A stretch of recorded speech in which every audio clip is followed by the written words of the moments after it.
Good evening, everyone, and thank you for attending tonight's webinar on helping our patients useful diagnostic observations and treatments from 43 years of medical practice, presented by Dr. Jonathan V. Wright, MD. Dr. Wright is Medical Director of Tahoma Clinic in Renton, Washington, where he also practices medicine. A graduate of Harvard University and the University of Michigan, he began private practice in 1972. He has taught nutritional therapy since 1983, revolutionizing the medical practices of thousands of physicians. Dr. Wright is recognized as a pioneer and innovator in the field of nutritional medicine. Tonight, Dr. Wright will give a short webinar overview of his workshop in Orlando, Florida, taking place on Thursday, April 11th. With 43 years of hands-on medical practice experience, Dr. Wright brings his years of nutritional expertise to this practical curriculum, filled with useful diagnostic observations and treatments. If you would like to register, please call 888-997-0112, or you can visit www.a4m.com. Right now, if you have any questions for Dr. Wright, you could email info@a4m.com. And now I'd like to turn over the controls to Dr. Wright to begin the presentation. Well, thank you, Sarah, and thank you, everyone, for being present online anyway. I hope that this brief introduction to the day-long seminar will be of some use, although, of course, we can't present everything in this length of time. Now, I am not a techie, so I hope I don't mess up here when we're going through these slides. I'm sure Sarah will fix it if I do, but here we go. Body language clues. Now, these clues are to nutritional status, to potential lab evaluation and treatment, and they're all taken from the health history and the physical exam. As we all know, the health history and the physical exam are basic to the practice of medicine, but you all may have been stuck in the situation I was right after medical school, where we got to see each patient for 5 to 10 minutes and really couldn't do an overall exam. Well, this is not about that. This is about what we all are doing in our practices currently, namely good health history and a physical exam. And the first one's going to be about the hair and the scalp. And let's go to someone who comes in. She's a premenopausal lady, and her hair is falling out. Well, over and over and over again, I've found that most of those women are hypochlorhydric, even at that age. Yes, it is possible. And of course, with hypochlorhydria, we don't digest to be absorbed the amino acids, nor the iron, nor the other minerals.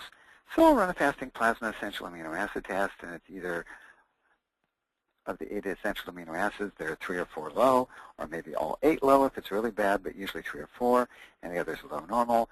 And the serum iron, and not the ferritin, the serum iron is low. Now, sure, the ferritin might be low too, but as we all know, the ferritin is the suitcase and the iron is the contents, and what we're interested in is the iron.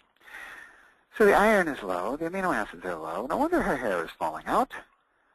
So we do a gastric analysis, and when it comes back low, which it usually does, not every time in this case, but usually, then we'll have to check for Helicobacter antibodies, see if that's what's doing it, but that's for the longer run. For the shorter run, hydrochloric acid and pepsin in capsules, and we have the pharmacy makeup, a combination of amino acids that's balanced from her particular individual test, and if she needs iron and other minerals, in those go too. And what do you know? The hair stops falling out, and then it slowly regrows. And women will tell me, I go off my amino acid powder, and darn, my hair starts falling again. I say, gee, you're not using enough hydrochloric acid to get your protein digested. So anyway, you see a woman with hair loss who's premenopausal, and it's usually hypochlorhydria, although, yes, on the slide it does say what we all know. Want to check for hypothyroidism? Absolutely. Now, if she's postmenopausal, certainly the first 3 things apply that apply to premenopausal women. The hypochlorhydria, the low iron, the low other minerals, the low amino acids, hypothyroid, but also low DHEA. So I'll check for DHEA in a postmenopausal woman and see if that's low too, because that makes a difference, being an androgen, to hair growth. Okay, then what about the child who says, Mommy, my hair hurts when you brush my hair. What's going on? There's actually a publication on this. It's vitamin D. And you get enough vitamin D into that child, one way or another. Some sunshine would probably be good if the child has got plenty of lycopene and niacinamide in the system, which really ameliorate the effects of UV rays. But anyway, vitamin D, you can just have her swallow vitamin D too, and after usually a few weeks, why, the hair doesn't hurt anymore when it's brushed. So that's a sign, usually with young children, of lack of vitamin D. Just my hair hurts. Okay, let's go to facial skin. What if you happen to have rosacea? There's actually publications on this. A 1948 journal article says, as every dermatologist knows, if they've got rosacea, they're probably hypochlorhydric. I know we're back to hypochlorhydria again, but there it is. And in some cases, just adding hydrochloric acid pepsin with meals, and yes, we do a gastric analysis first, but in some cases, what do you know? The rosacea fades. I had a gentleman come out to Chicago from Seattle who had a bright red face with rosacea, and just adding hydrochloric acid, he told me, plus 6 months, of course, and his rosacea faded away. It was almost not visible, still barely visible. All right, but we also, if we're hypochlorhydric, want to remember our B12 and folate injections, because without that intrinsic factor made by the same cells that make hydrochloric acid, the B12 doesn't get into the body, so we want to inject this stuff. And of course, if we're hypochlorhydric, always check for Helicobacter antibodies to see if they're the little bugger that did it to us. Now, certainly, there are other things that cause hypochlorhydria. In the 20s, it was fairly well known that flu epidemics, that's the 1920s, would be followed by low stomach acid that sometimes did not come back. Most of the time it did, but sometimes it didn't. And there are other things that could do it to us, too. Food allergy, if it's the wrong food at the wrong age, will give us hypochlorhydria. But we've got to check for the little buggers, the Helicobacter pylori. Okay, that's rosacea. If I see that, that's what I'm thinking. Now, here's what I'm thinking when I see seborrheic dermatitis. I'm happy to tell you that this works over 95% of the time. If I see seborrheic dermatitis, okay, where did I get this from? I got half of it from a Professor Schreiner, University of Cincinnati. He had people with seborrheic dermatitis because he was suspecting pyridoxine problems, by the way. He had them swallow a gram a day of pyridoxine, not be activated at that time, but still a gram a day. Didn't get better. He then gave them IV pyridoxine. That didn't work either.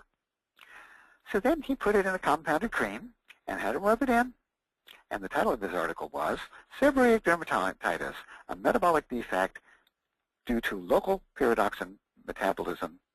Pyridoxine Metabolic Defect in the skin, locally in the skin. So he had him rub it in. And the seborrheic dermatitis, why, it got better. It didn't get totally cured, but it got a lot better. All right, shortly after that, or I should say a couple of years after that, I was reading through something or other, and somebody had associated a fungus with seborrheic dermatitis too. Now, why pyridoxine rubbed in locally should help that, I don't know, but they had associated a fungus. And they pointed out that fungus was susceptible to lithium.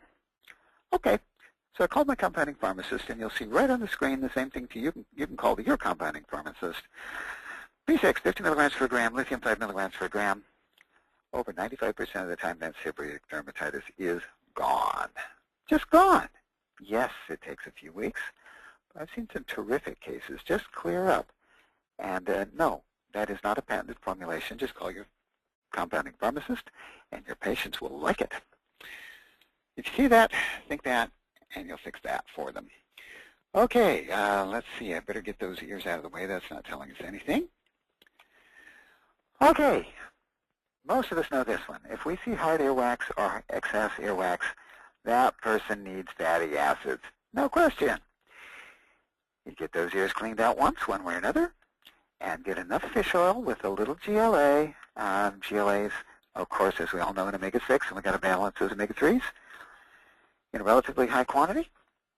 And earwax doesn't come back as accumulated tough earwax. Sure, it comes back on the washcloth, that's where, and we don't get those ear canals all jammed up with earwax again. I always have them start, relatively speaking, high, depending on the size of the person on the dose, and then over time titrate down, and if the earwax starts coming back, okay, you personally need some more essential fatty acids. The people who need the most, by the way, are the gluten-sensitive folks, because they just don't absorb oil and oil-soluble vitamins, as we all know.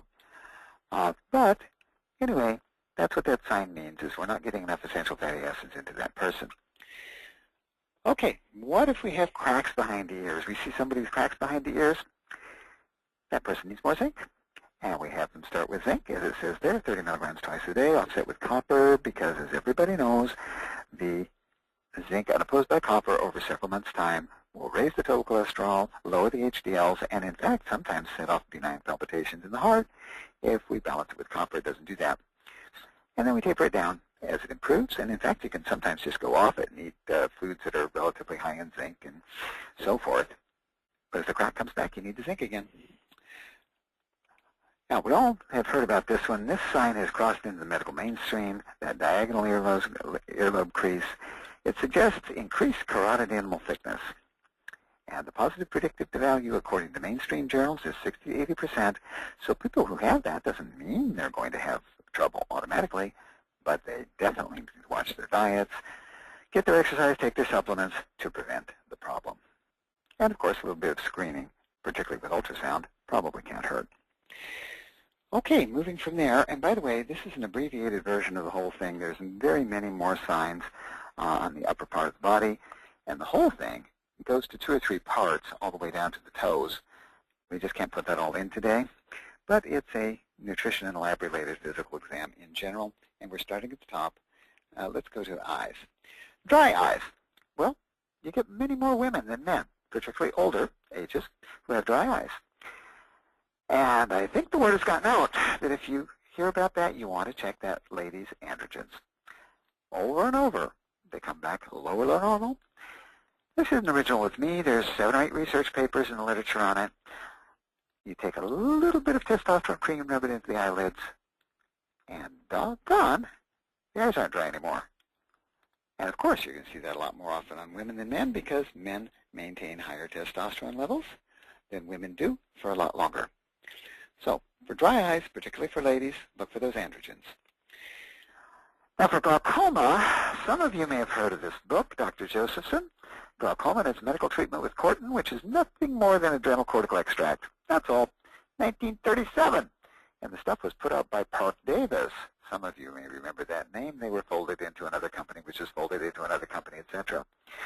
What Dr. Josephson documented is that roughly 50%, and by the way, at the seminar, you will see the figures, the statistics, normalizing intraocular pressure in about 50%, and the other 50% didn't normalize. He didn't claim 100%. He was an adjunct professor at Columbia, by the way.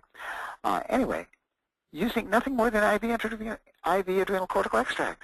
Nothing more than that.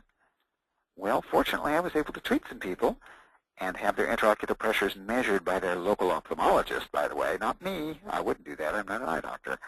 But I do know how to work with a needle and a syringe, and we used the adrenal cortical extract, and doggone, the first person I ever treated, he came down from over 20 in both eyes to 12 in both eyes within a week.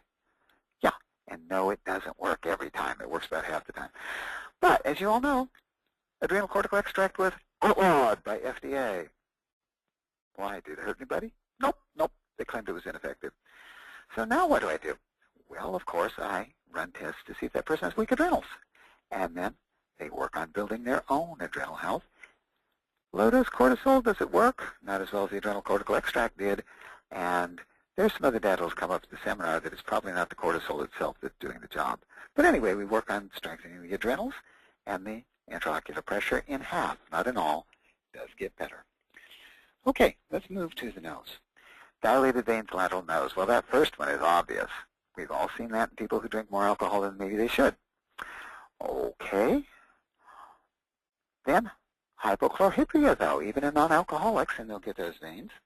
And B vitamin insufficiency will also lead to that, but usually it's the alcoholism of the hypochlorhydria. And I'm not sure why we should see slide number 16, so I think I'll skip that. I'll get that fixed before the seminar. Cracks and grooves in the tongue. Oh, yes, I forgot to put tongue on the screen. There it is. That's a nice one. Cracks and grooves on the tongue. Folate, B12, zinc. Zinc those. And with enough of those three things, those cracks and grooves will fade away. It also helps with geographic tongue. Now, we all know these are the same three nutrients that help prevent birth defects and spina bifida.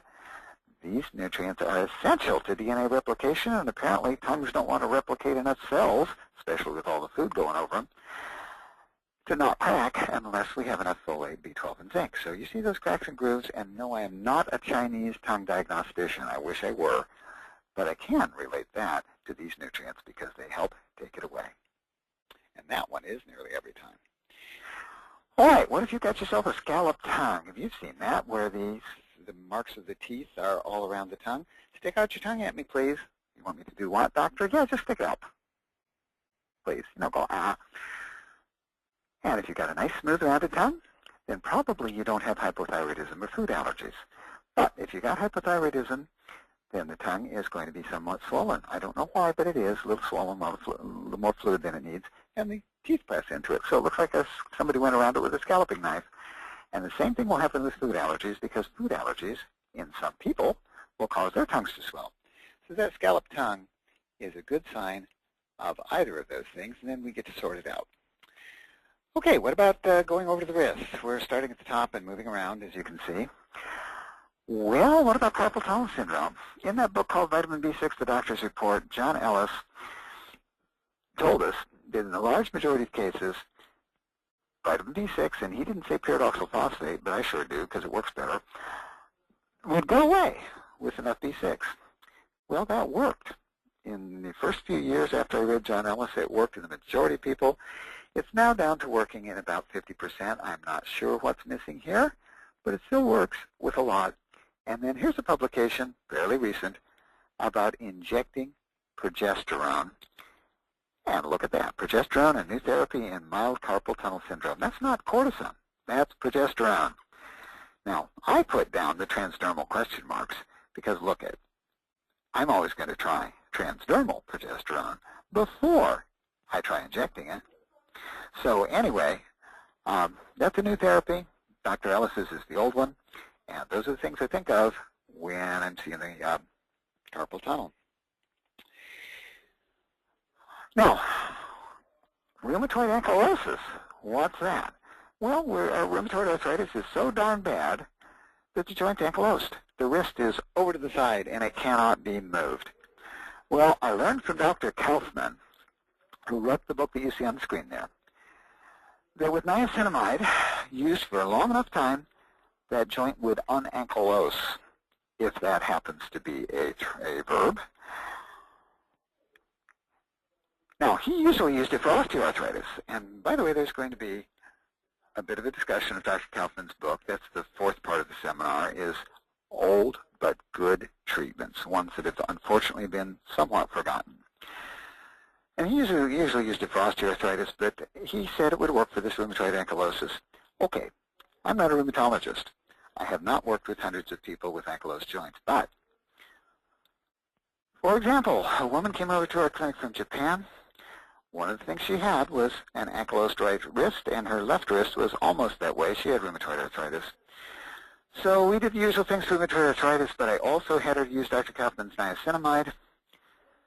And when we were over in Japan a year later, she made sure to show up at a meeting that I was speaking at, and she waggled her wrist joint at me, showing that it was unankylosed. I asked her how long did it take. My wife fortunately speaks Japanese, and she told her, well, about 9-10 months it started to loosen up, and look at it now. So it's a very useful thing when we see something like that, which isn't all that often, but it sure can be helpful. Okay, what about hands and fingernails? Now, here's a good one. You ever see anybody with trigger finger?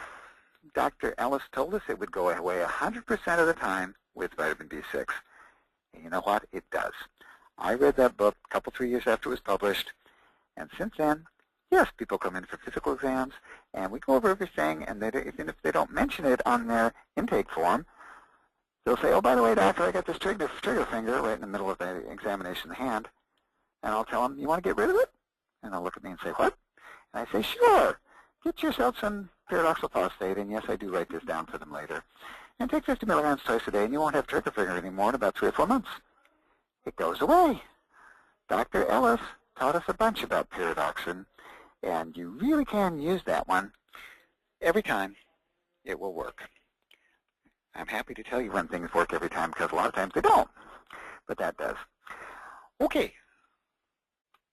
Dupuytren's contracture. We see one of those. There are a lot of things to think about.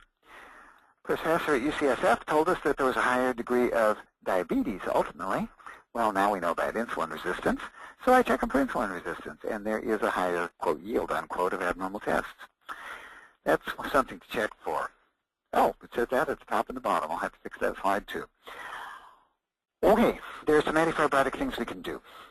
We put on vitamin E, rubbed over with DMSO. As we all know, that's antifibrotic. We can do the same thing with DMSO with potassium iodide. That's antifibrotic.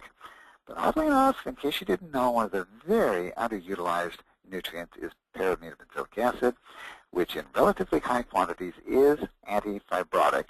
And even though we're not going to go to that part of the body in this physical exam, not that we shouldn't, but we just don't have time, even at the seminar, to make past about the waste. But in Dupuytren's contracture, not Dupuytren's, I'm very sorry. I'll mention it anyway. In Peyronie's disease, there's actually a publication out there that high-dose PABA, 2 grams 3 times a day, and in 16 out of 21 individuals, according to the study, the problem straightened out, literally. Took a while, took months, but that was with PABA. PABA is an antifibrotic. Something to think about. It obviously wasn't caused by lack of PABA. That's why we checked the insulin resistance. But if we can help it with something that is harmless, why not? Okay. Now, there are many, many more signs of nutrient deficiency, things to look for when you see something on a physical exam, labs to do that might help explain it, and those are presented in that workshop. That will be on April 11th, as it says. So now let's go to this next one. And by the way, I apologize for the small size of the slides, and that I'm not enough, what shall I say, click knowledgeable to get the larger slides to move. So we'll just keep going this way. I'm sorry. Okay, lesson on meanings of common lab results. There's some really good ones out there. Okay, look over here.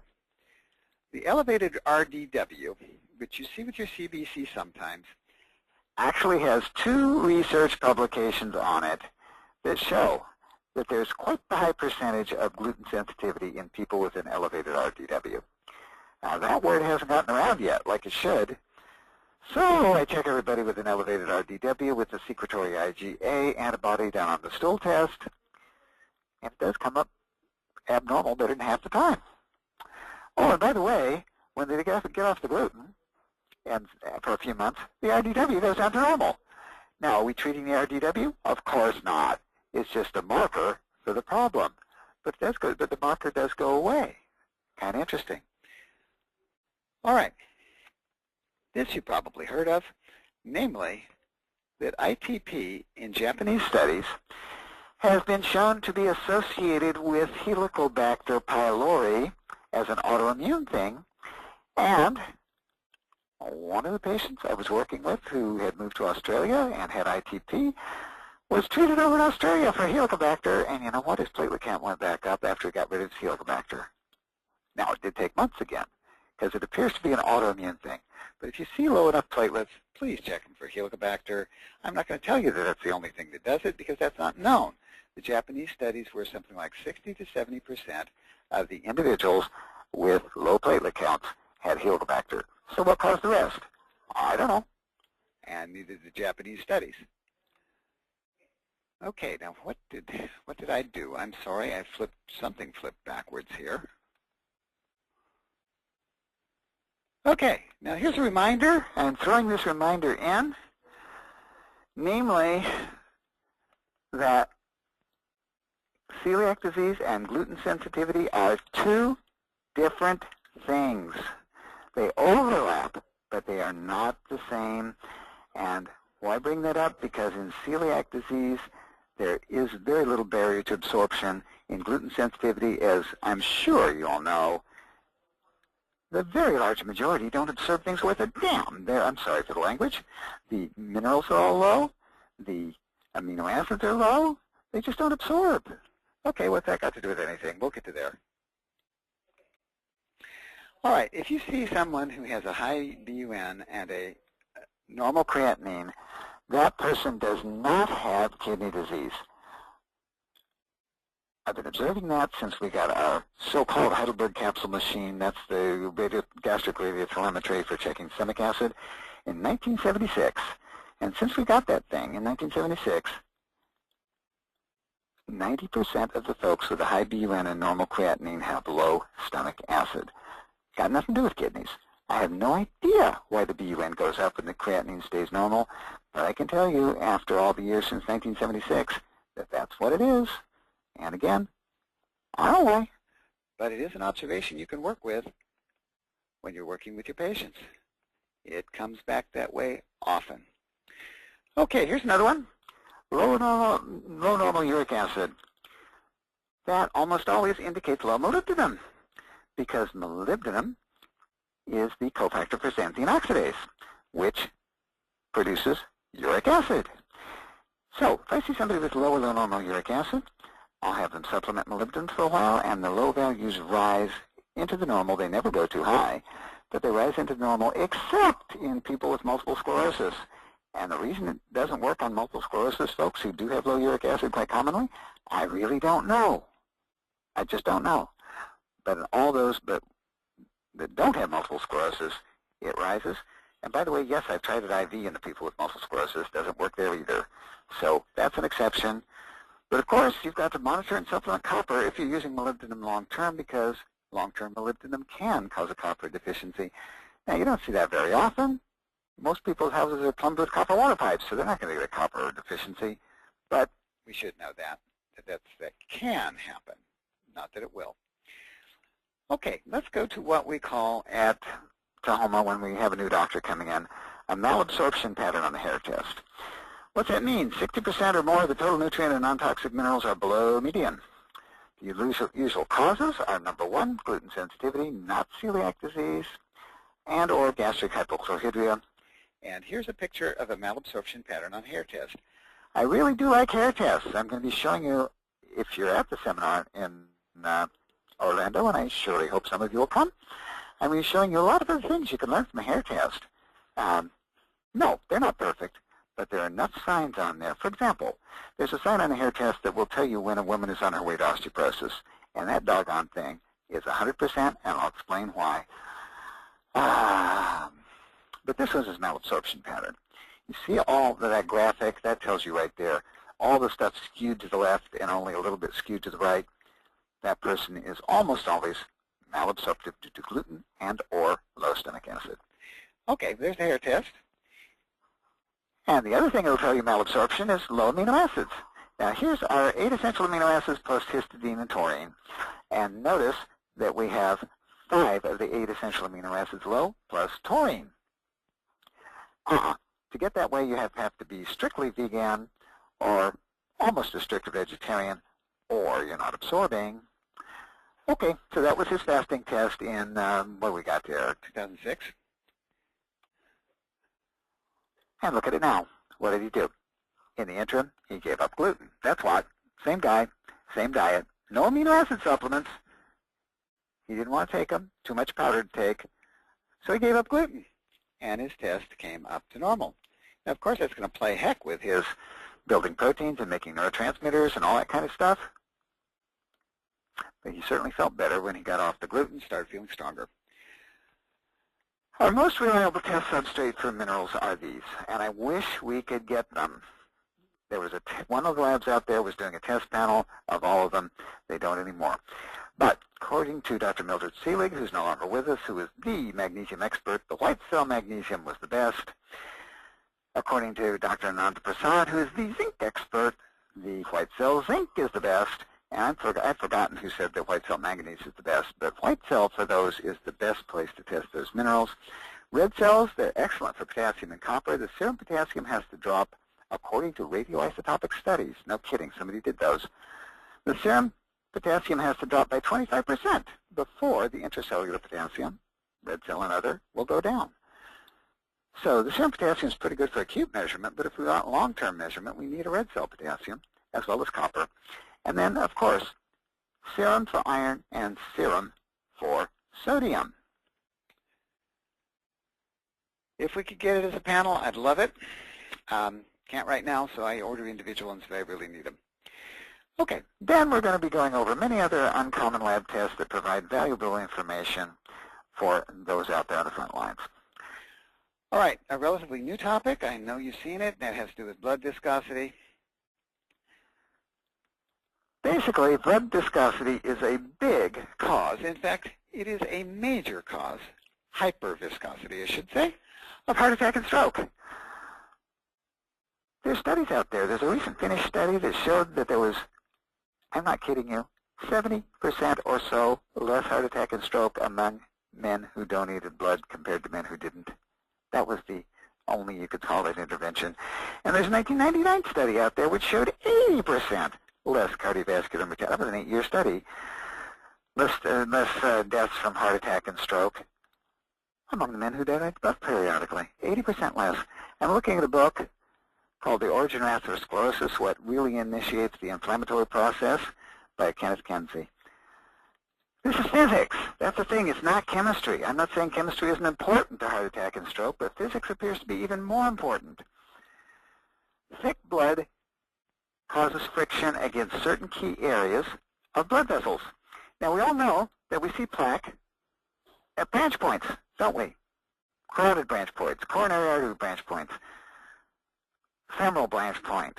But we never see atherosclerosis in the long, relatively straight stretches of arteries down the arms or down the legs, do we? Yeah, we do a little bit, but nothing like in the coronaries and the carotids and so forth. If the blood is too thick, it creates friction, and there's branching points. See, it eddies and it whirls and it causes friction. Makes the heart work harder to push it through. But that friction leads to inflammation. It's one of the major causes of cardiovascular inflammation. It's just friction. Just imagine rubbing your hand with a very weak sandpaper over and over and over again. Yeah. And of course, the hyperviscosity is going to mess with oxygen delivery to the various organs and tissues. So you don't want hyperviscous blood. Okay. Blood viscosity is an independent predictor. It correlates with all the following risk factors. Blood viscosity has been linked to cardiovascular disease in over 800 publications. I'm not kidding. Where's it been? It was below my radar until a few years ago. There's no drug for it. You can't patent donating blood. You can't. So maybe that's why it was below our radar. Anyway, it correlates with male gender. It correlates with age. It correlates with smoking. Smokers have much higher viscosity. It correlates with obesity. It correlates with diabetes. Correlates with hypertension. Correlates with high LDL cholesterol. No, it doesn't cause all these things. It's just that those are the things in which there is higher blood viscosity. Okay, here's one that shows us our link with hypertension. And notice the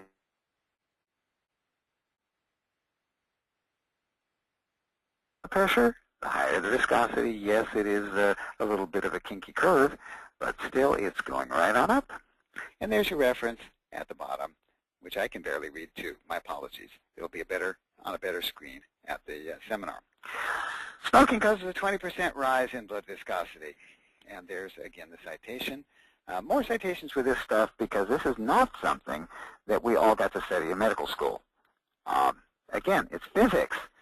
And how much physics did we have in medical school? Well, maybe some of us had some, but they sure didn't teach me much. Okay, heart attacks and strokes, a random adult population. The association with blood viscosity, as strong as diastolic blood pressure and LDL cholesterol, stronger than smoking. Mean blood vessel, yeah, right, blood viscosity higher in those with ischemic MIs and strokes. The viscosity was adjusted for age and sex, and there's your p-value. This is a big deal. Prognostic impact of low shear whole blood viscosity in hypertensive men. It really is a big deal for cardiovascular problems. And actually, if you haven't done it already, we can revolutionize our practices by paying attention to blood viscosity, and we can help those folks, we can help them not have heart attacks and not have strokes to a much greater degree than we're doing already. And look at how good we're doing by practicing the kind of medicine we're practicing. Wow. It'd be nice to do even better. Okay. Increased risk of cardiovascular events in men with I don't know what that question mark is, but it's high viscosity. And as you can see on the follow-up, prospective study of hypertensive men, that's the red line, and sorry, they had the most, or the least, I should say, I said that backwards, event-free survival as the years went by. And the ones who had the least blood viscosity, well, you can see the green line. Yeah, they still had some events, but still, my goodness, they had a lot less. Here's some things that determine blood viscosity. Well, let's see, the deformability of the red blood cells. If you have older blood cells, they don't deform as well, they don't creep through the capillaries as well. There's the plasma, which has its own viscosity, not just the red cells. The hematocrit, the more cars on the freeway, the more wrecks. The more red blood cells in the blood vessels, the more likely they are to have a little cardiovascular accident. And there's the accident, red blood cell aggregation. So those things all play into blood viscosity.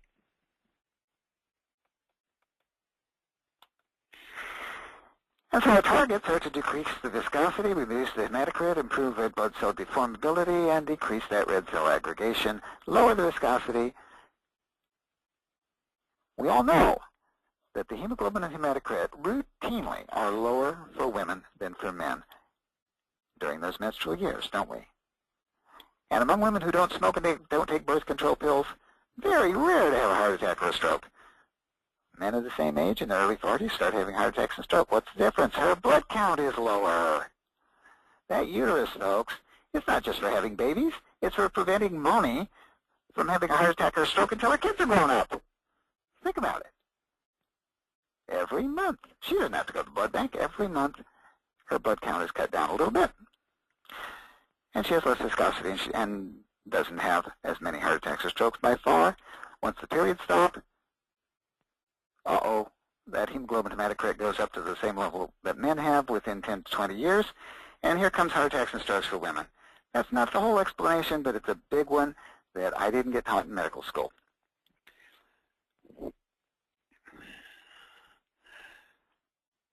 Okay, and then the interpretation guidelines and so forth, and I know I'm going through that because I don't want to spend all my time on the blood viscosity.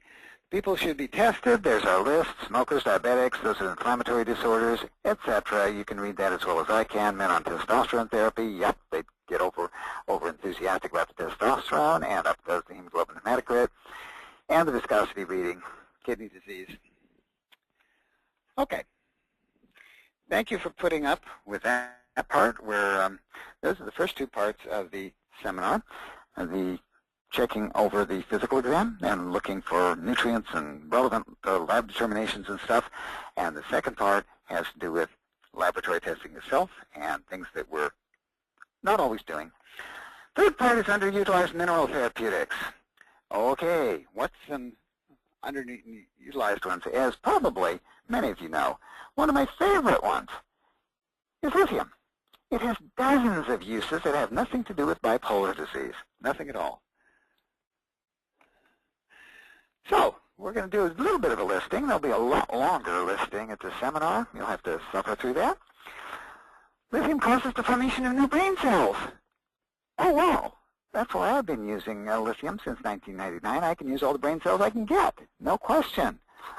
And by the way, this is proven stuff. The citations, I'll show you who can find the citations on every point on this at the end of this lithium thing. It reduces the risk or even prevents Alzheimer's disease, protects brain cells against any toxin.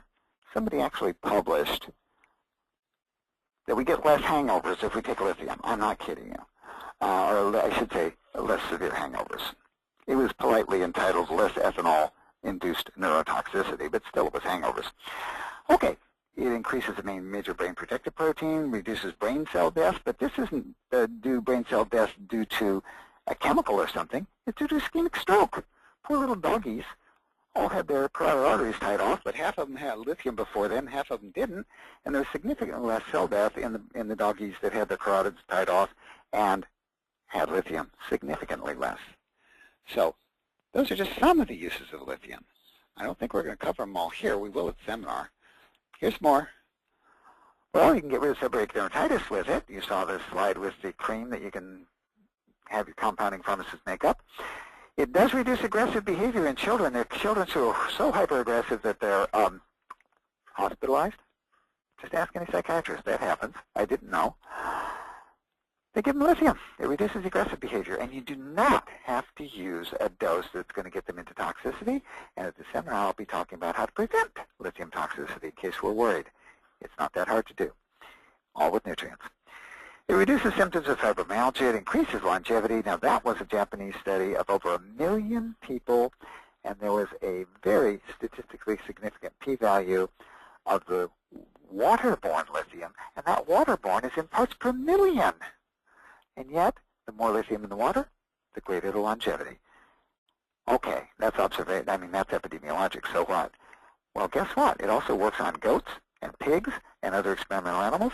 And there is a roundworm, I didn't know this, that is the most used thing for studies of longevity. I can't pronounce its name. And that roundworm lives longer if it gets lithium than the other roundworms. Pretty cool if you want your roundworms to live longer, but it works on people is the point. Okay, now where do you find the citations, by the way? I'll go back to that for just a moment.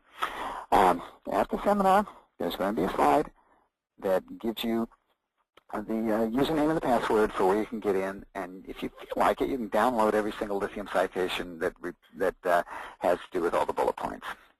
So that'll be presented at the seminar. Rubidium in major depression. Yep, there are 5 European studies, I kid you not. Let's say something like this. They all go on the same lines. Individuals hospitalized with major depression in these research studies were given 180 to 720 milligrams of rubidium chloride daily for up to 60 days, and there was a significant improvement in 2/3 of those people. Now, this is major depression. These are people hospitalized with depression. Significant improvement in 2/3, and many were discharged from hospital. And by the way, rubidium is safe if it's accompanied by potassium. That's the important point. Okay, I'll go back to that point for just a moment. And one can get a liquid rubidium that also has 50% liquid potassium. They're both chlorides. That's the only hazard anybody's ever noticed. Again, the slides are much longer on this at the seminar, but that's the only hazard anybody's ever noticed, that the rubidium will get intracellular, and the first sign of that is your muscles get all sore. So you have them use, if you're going to do this, you have them use rubidium with potassium, both in the chlorides, and they don't get into trouble.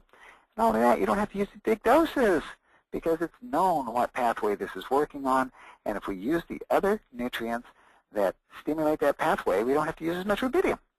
Okay, but it does work on major depression.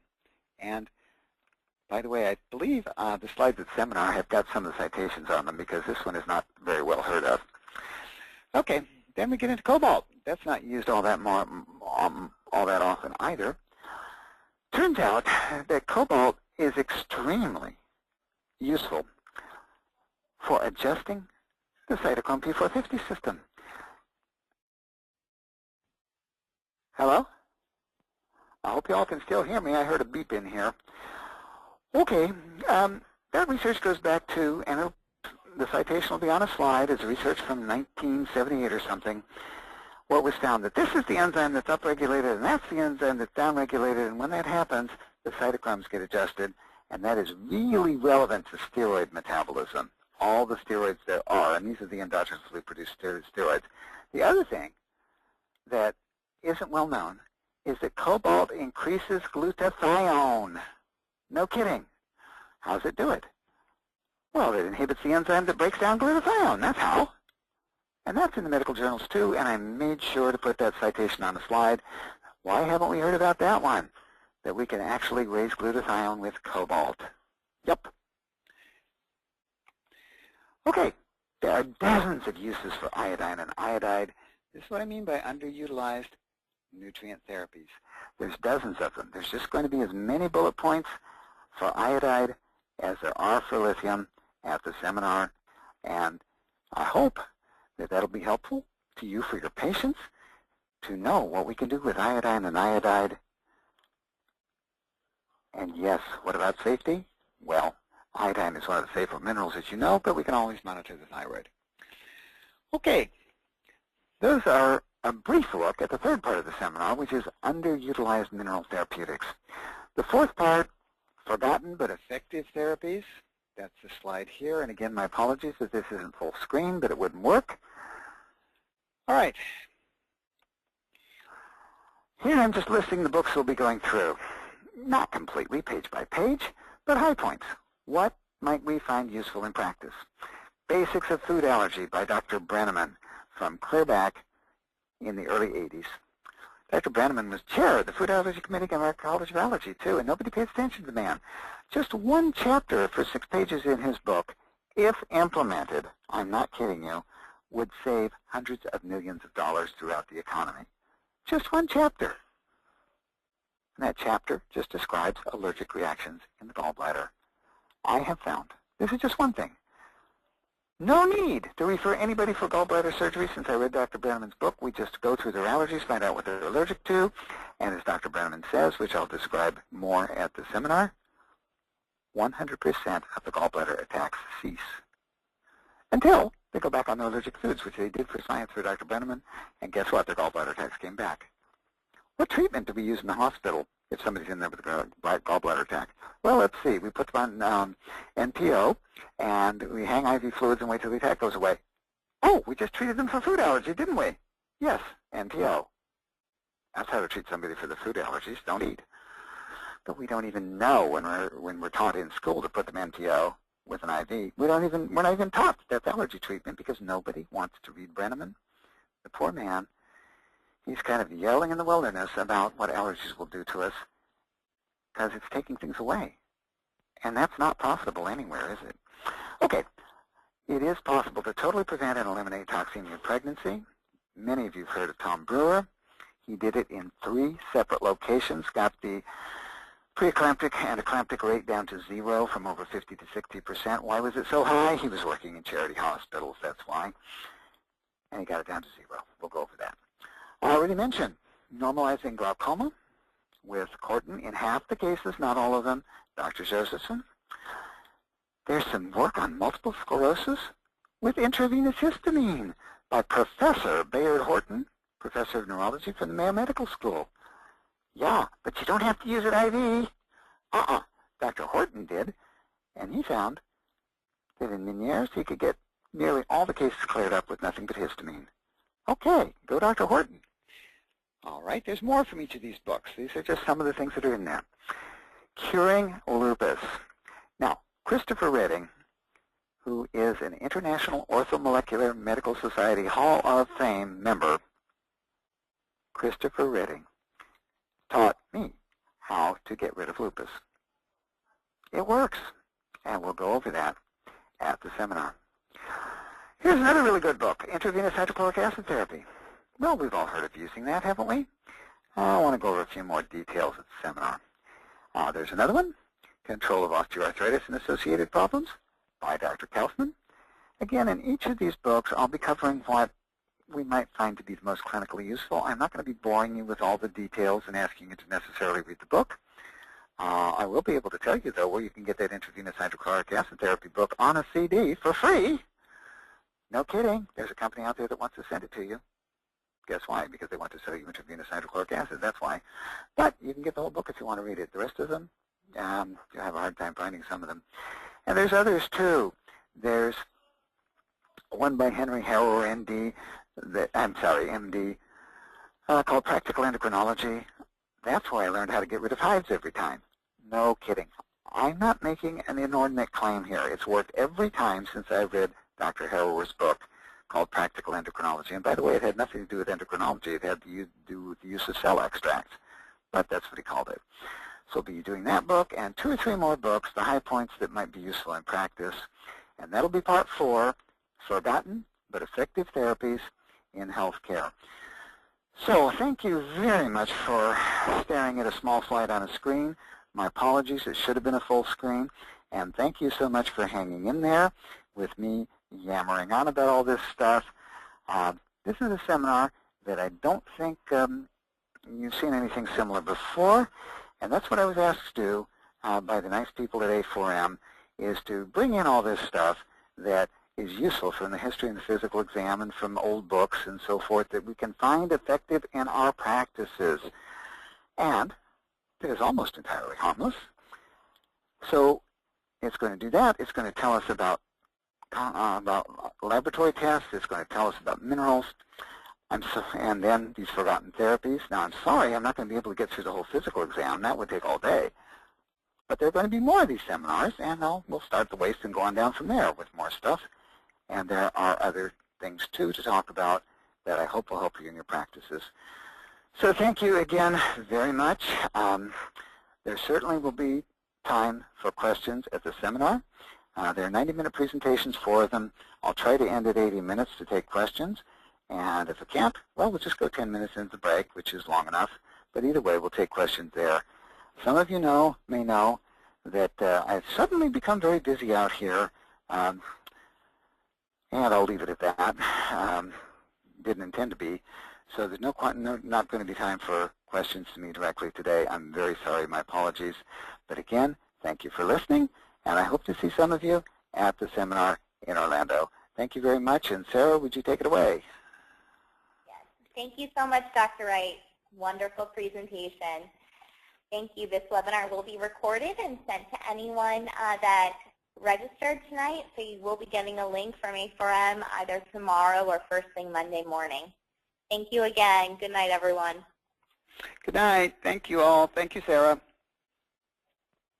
Thank you, Dr. Wright.